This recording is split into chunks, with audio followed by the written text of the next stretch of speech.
Aujourd'hui, on joue le nouveau bot d'échecs de chess.com, Mario, et je vais vous révéler un problème qu'il y a avec les bots d'échecs. On va ici commencer avec E4, je vais essayer d'appliquer le répertoire que j'enseigne dans mon club d'échecs. Il joue ici C6, c'est la carocane.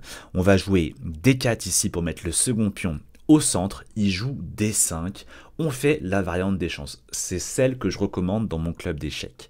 Et maintenant, j'imagine qu'il va prendre du pion, et là, le coup ultra important à maîtriser, c'est fou D3. Ça a l'air un peu bizarre, parce qu'on dit toujours qu'il faut développer les cavaliers avant les fous, mais là, dans cette ligne, c'est très important de jouer fou D3, parce qu'on contrôle ces deux cases, et on empêche du coup le fou C8 de se développer facilement. Il joue ici KSC6, il vient attaquer le pion D4, il joue plutôt bien pour l'instant Mario, qui a un mélange assez étrange entre Mario et le fameux youtubeur Gotham Chess. Il joue cavalier F6 ici, il développe les pièces, il menace ici fou G4, parce que maintenant le cavalier contrôle la case G4, et donc il menace de développer son fou C8. Et donc on va jouer ici H3, pour lui empêcher, encore une fois, de sortir son fou C8. Il joue ici E5, et du coup, je suis assez content, vous voyez, parce que pour l'instant, je lui ai totalement empêché de développer son fou C8. Il veut pas non plus jouer ici E6, parce que s'il joue E6, son fou sera bloqué derrière ses propres pions, et ce sera un mauvais fou. Et donc, il en vient ici à jouer E5, mais le problème de E5, c'est que je fais D prend E5, et maintenant, regardez le pion D5, c'est un pion isolé, pas défendu par d'autres pions, c'est une grosse faiblesse au niveau de la structure de pion. Il joue ici cavalier, prend E5, et là je joue fou B5 échec, parce que je veux pas perdre la paire de fou.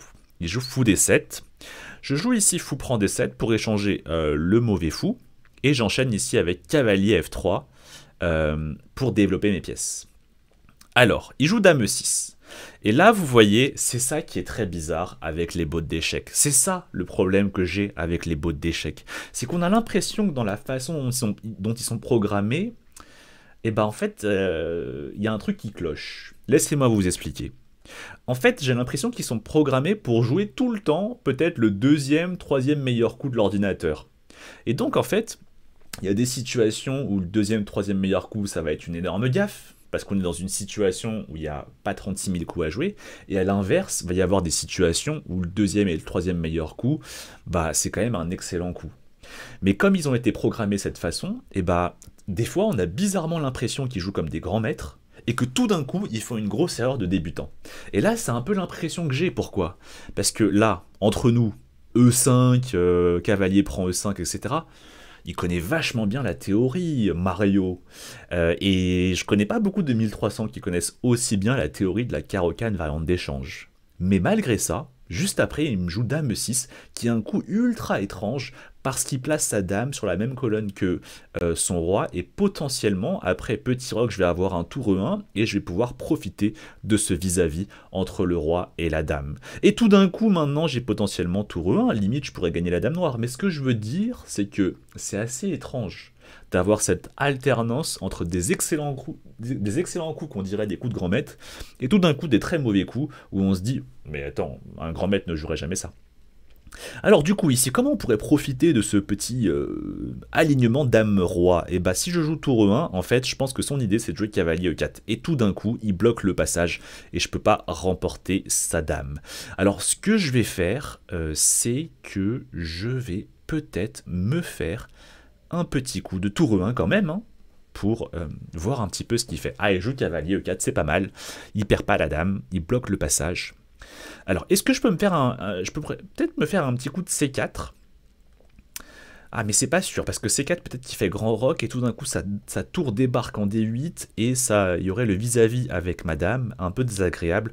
On va juste jouer fou E3, très tranquillement, pour développer les pièces.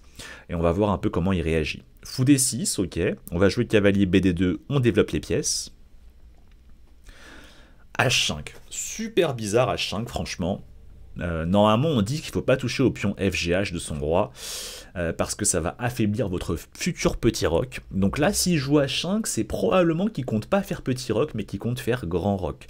On va voir un petit peu avec la suite. Je vais jouer cavalier B3, c'est un coup ultra important quand vous jouez contre le pion isolé adverse, parce que quand l'adversaire a un pion isolé, ça veut dire qu'il n'a pas de pion sur les colonnes adjacentes par définition, et donc ça veut dire qu'il n'est jamais en mesure de contrôler la case qui est devant le pion isolé, et donc c'est forcément une super case pour y placer un cavalier parce qu'il ne sera jamais attaqué par un pion adverse. Allez, on y va, on place le cavalier, on le centralise ici en D4 et on attaque ici la dame D7. Allez, on va continuer ici à prendre en C6. Alors, B prend C6, et peut-être qu'on va aller se débarrasser de ce cavalier E4 qui est particulièrement fort et qui me dérange. On va jouer KD2 pour l'échanger. En même temps, ça libère le passage pour ma dame, et maintenant j'attaque ici le pion H5. Bon, c'est pour ça que c'est un peu bizarre qu'il ait joué petit roc, parce que là, vous voyez, il y a juste le pion H5 qui est faible, et donc c'est pour ça qu'il n'aurait pas dû toucher au pion FGH de son roi. Alors, est-ce qu'il est juste en prise gratuitement? Si je prends, qu'est-ce qu'il a anticipé, Mario? Bah, j'ai l'impression qu'il n'y a pas grand chose et que je peux juste manger le pion gratuitement. Allez, on va le manger ici en H5. Pour moi, ça fonctionne. Ah ouais, G6, donc franchement, le pion était juste en prise gratuitement. Et donc il attaque ma dame ici, je vais juste reculer, je pense, tranquillement en F3, ça m'a l'air pas mal. A5, ok. Alors, je vais mettre la petite tour au centre, tour AD1. C'est souvent ce qu'on fait, hein, une fois qu'on a développé les pièces, pris le centre, mis le roi en sécurité. Il faut souvent développer les tours sur les colonnes ouvertes ou semi-ouvertes pour les activer. Il joue tour E6, c'est pas mal. C'est vraiment bizarre, hein, vous voyez, il alterne des bons coups et des très mauvais coups. H5, il l'a laissé en prise gratuitement, on ne sait pas trop pourquoi. Et tout d'un coup, maintenant, il joue tour E6, qui est un excellent coup et qui prépare le doublement des tours sur la colonne ouverte. C'est très fort. Alors, ici... je vais essayer peut-être de réduire la pression sur cette colonne, parce que si je le laisse doubler colonne E, après il y aura une forte pression. J'ai déjà un pion de plus, donc peut-être que c'est intéressant d'échanger les pièces pour se diriger vers une finale où j'aurai juste un pion de plus.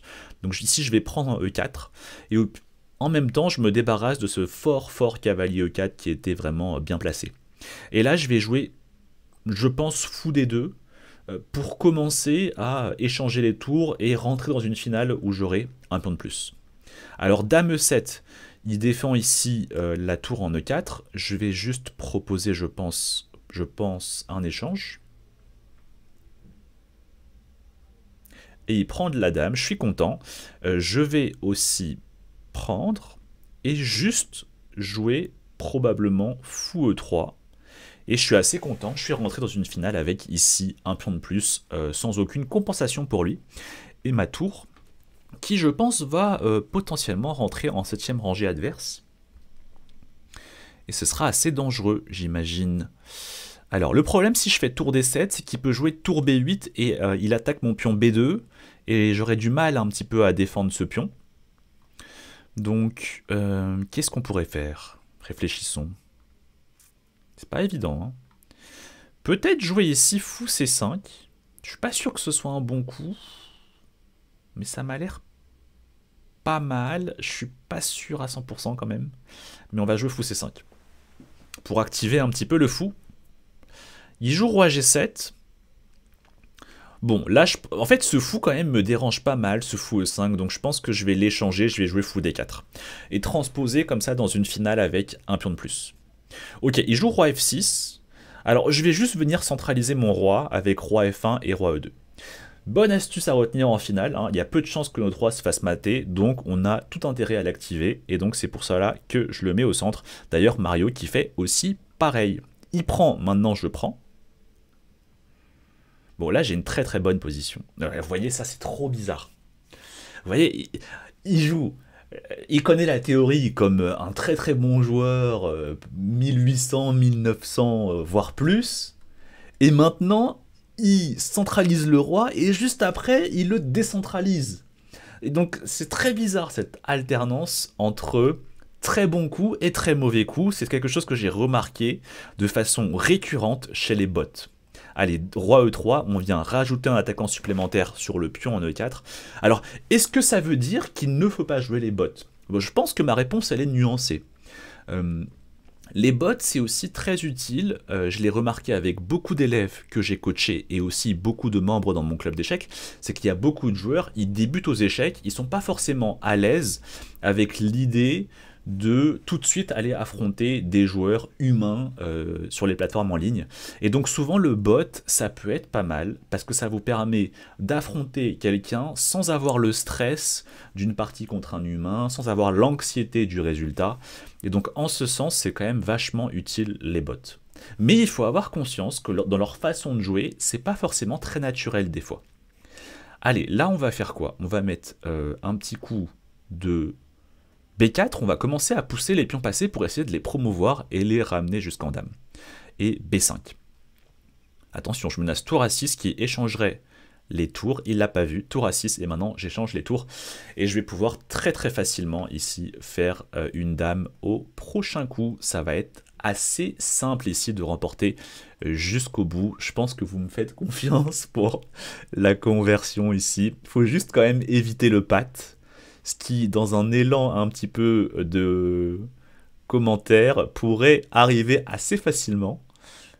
Mais on va du coup lui laisser le soin. Alors déjà, ça pour ceux qui connaissent pas, c'est très important de bloquer comme ça le roi sur deux cases.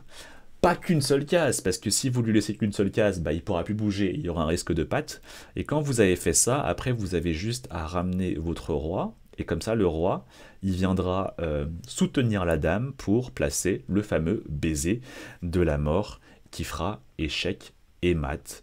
Et bien voilà, petite victoire solide contre Mario. Bon, un bot qui a un niveau assez correct et qui est assez sympa à jouer. Petite ressemblance avec Gotham Chess.